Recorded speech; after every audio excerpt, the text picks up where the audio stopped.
Bismillahirrahmanirrahim. Oke, baik. Sekarang kita udah bersama dengan Ibu Siti Hasanah, yaitu merupakan bidan di TPMB Siti Hasanah. Apakah sudah boleh memulai wawancaranya, Ibu? Jadi ada studi kasus, yaitu seorang ibu rumah tangga berusia 40 tahun mengalami kehamilan pada tahun 2019. Namun, pada usia kehamilan 12 minggu, ibu tersebut mengalami keguguran. Kehamilan pada usia 40 tahun termasuk dalam kategori kehamilan resiko tinggi karena faktor usia yang sudah lanjut. Pertanyaannya itu, menurut Ibu, apa saja faktor yang meningkatkan kemungkinan komplikasi, Ibu? Oke. Pada usia 40 tahun memang tidak dibolehkan itu untuk hamil lagi karena risiko tinggi ya. Risiko tinggi terhadap bayinya, risiko tinggi terhadap ibunya. Risiko tinggi terhadap bayinya kenapa? Bisa mengalami satu Down syndrome. Itu kelainan dari sel telurnya itu sudah tidak baik ya, sudah tidak berkualitas lagi ya. Begitu juga spermanya ya, sudah tidak berkualitas lagi. Menurut teorinya itu bisa menyebabkan Down syndrome kebanyakan ya, atau autis gitu.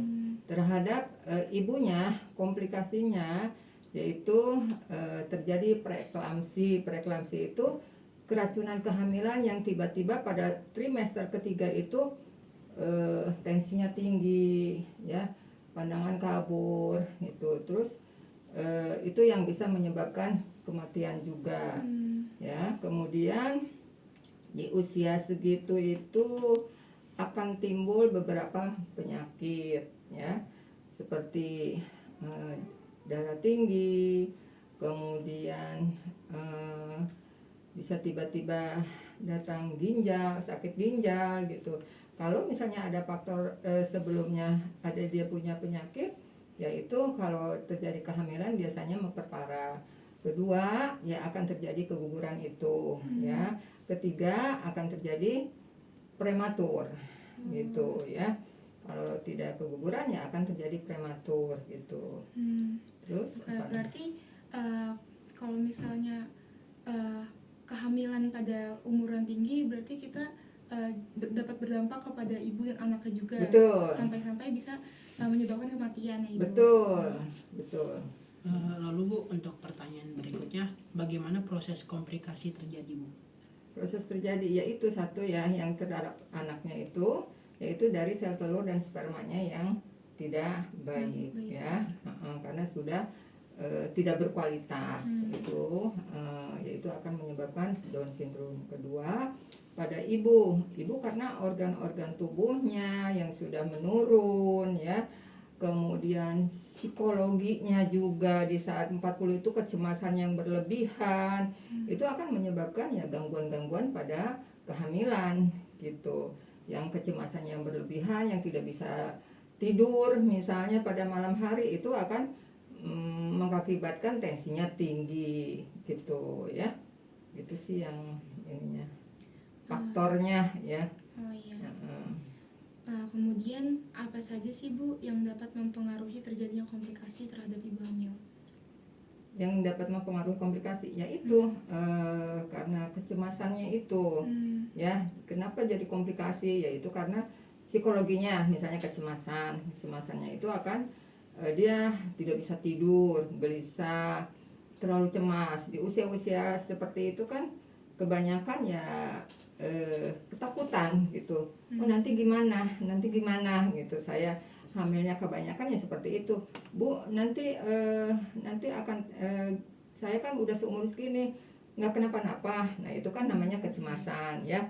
Akan terjadi kalau kecemasan itu sangat mempengaruhi ke semuanya gitu. Kalau misalnya baru nih hamil muda, nah itu akan terjadi mual yang berlebihan gitu, tidak mau makan, akhirnya terjadilah komplikasi yang namanya hiperemesis gravidarum. Hiperemesis gravidarum itu yang muntah-muntah yang berlebihan. Itu di saat hamil muda ya.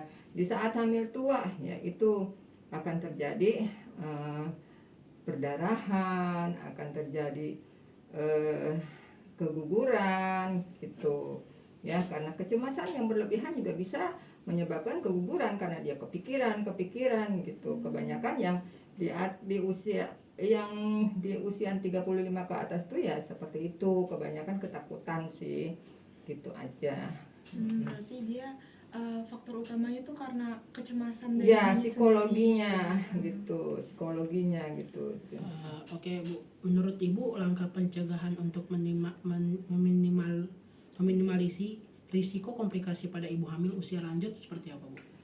Harus periksa rutin, harus tenang ya, harus tidak boleh cemas yang berlebihan, harus menerima dengan ikhlas. Misalnya kadang-kadang pasien ini kebanyakan gini, nggak mau KB tapi nggak mau hamil. Kalau hamil ya itu yang kecemasan itu. Saya juga kadang bingung ya gitu. Jadi ya untuk meminimalisirnya itu kontrol yang teratur ya, kemudian terutama dia banyak berdoa, mendekatkan diri sama Allah supaya dia tidak cemas gitu, karena cemas tuh sangat mempengaruhi kemana-mana gitu ya. Ketiga, makannya yang teratur gitu, jangan makan apa aja gitu, akan terjadi kan komplikasi nantinya gitu. Yang terpenting sih untuk mencegahnya yaitu mendekatkan diri sama Allah supaya tenang. Kalau tenang ya ibunya juga tenang. Biasanya saya kepada semua ibu hamil, baik yang cukup umurnya, baik yang apalagi yang di atas 35, itu selalu saya katakan afirmasi. Afirmasi itu katakan ya, hal-hal yang positif gitu supaya sehat terus.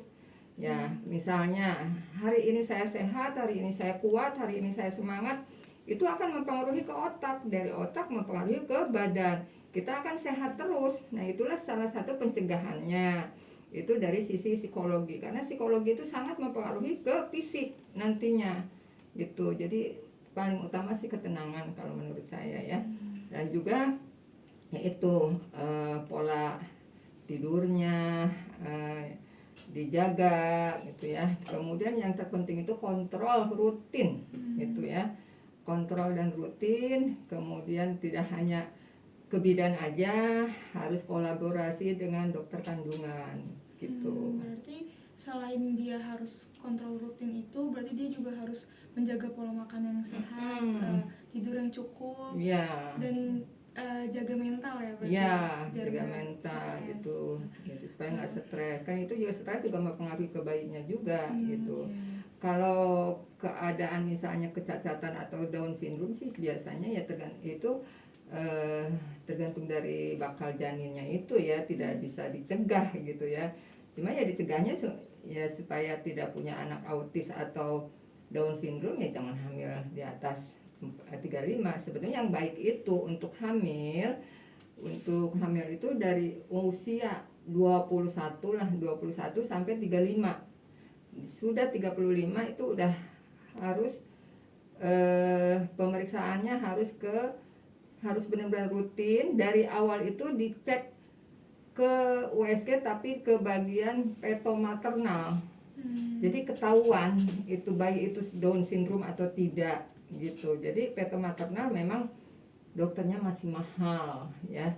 Jadi di situ ketahuan bakal janinnya itu bagus atau tidak gitu. Tapi kan untuk itu yang bagi yang ekonominya ini ya, ini bagus ya. Kalau yang biasa ya mana tahu gitu ya. Beberapa sih saya yang lahir di sini ya ada yang ada kelainan anaknya, ada juga yang tidak sih gitu ya. Makanya itu kan hanya teori aja kan, tergantung dari yang maha kuasa ya yang ininya. Tapi kebanyakan teorinya ya memang seperti itu. Kenapa? Karena sel telur dan sperma pada usia seperti itu di atas 35 itu ya memang kurang bagus, kurang berkualitas gitu ya. Baik, terima kasih banyak ya Ibu atas waktu yang sudah diluangkan, dan makasih juga ilmunya yang sangat bermanfaat untuk kita. Ya makasih Ibu.